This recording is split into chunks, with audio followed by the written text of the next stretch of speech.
All right, back here on WLTX.com, Reggie Anderson with Aaron Lucas, the Lower Richland girls head basketball coach, former Gamecock guard who obviously played at Richland Northeast, so you're a product of the Midlands. What's it like for you watching this team win their third national championship, this program? It's exciting, not only because of what it does for the university, but just what it brings to the state from a basketball standpoint, elevating the women's game. And showing what products like Malaysia Full Wiley and Ashlyn Watkins can do when you stay home. Obviously, adding Joyce Edwards next year, I think it's continuing to be an exciting time.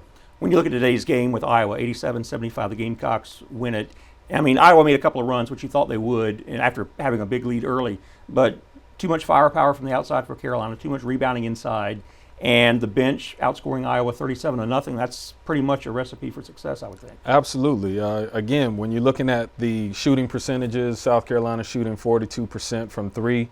And on those misses, we had 18 offensive rebounds. So that's a huge impact when you get second chance opportunities, utilizing the size that we have on the team. And, obviously that was one of our big advantages, and we took advantage of that throughout this game. Yeah, 51-29 was the rebounding advantage for the Gamecocks with Cardoza, who obviously dominated last year against Iowa, even though Carolina didn't win the game, so she continued that.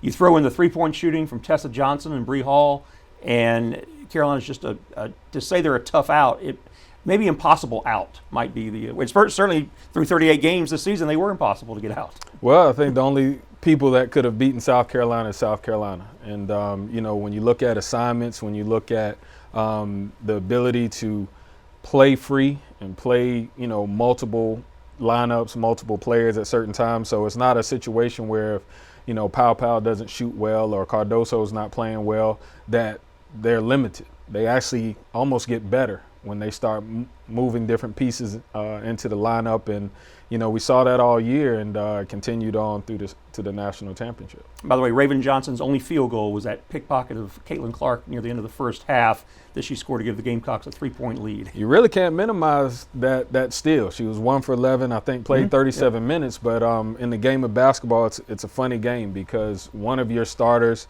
may have to exert a lot of energy defensively. And I think that steal at halftime was a momentum shift for the team. I think it gave her a lot more confidence defensively, and you could see it, take its toll in the second half. And I think she really got a beat on Caitlin Clark in the second half. All right, so 38-0. The Gamecocks are just the 10th program in history to finish a season undefeated, first since UConn back in 2016. And with their third national championship, South Carolina is just the 5th program to reach the trio of titles. Well, it's certainly a great day to be a Gamecock. I can say that. And I think this team has an opportunity to do more going into the future. Obviously, their style of play is going to continue to change and morph. And I think talked about that before with Dawn's evolution and evolving with her teams. I think she has taken away necessarily the identity. She's not a pound inside type of coach anymore. It's more or less what type of players do I have, and let's play from there, and let's add more depth and see where it goes from there. And it's going to be fun watching Joyce Edwards on the court. We've seen her at Camden, obviously win a couple of state titles, and the National Gatorade Player of the Year, Joyce Edwards. All right, he is Aaron Lucas, the Richland Northeast and Gamecock grad who currently coaches at Lower Richland. What about your team? We'll talk a little Diamond Hornet hoops. How are you guys looking for next year? You had a good run that was obviously ended by Joyce in Camden, but what does that say about where your program is at right now, the consistency of making deep runs in the playoffs?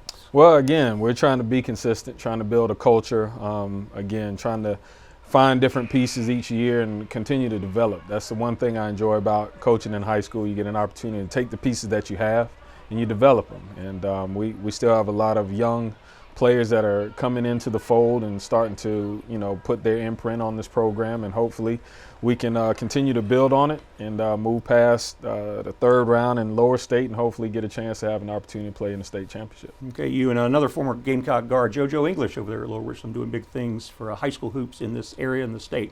All right, here's Aaron Lucas. Aaron, thanks for coming in, providing an analysis for the big win by the Gamecocks. They go 38-0. They walked into the building today 37-0. They leave 38-0. They are your national champions. They're the only undefeated team in all of college hoops. Thanks for watching us. For Aaron, I'm Reggie on WLTX.com.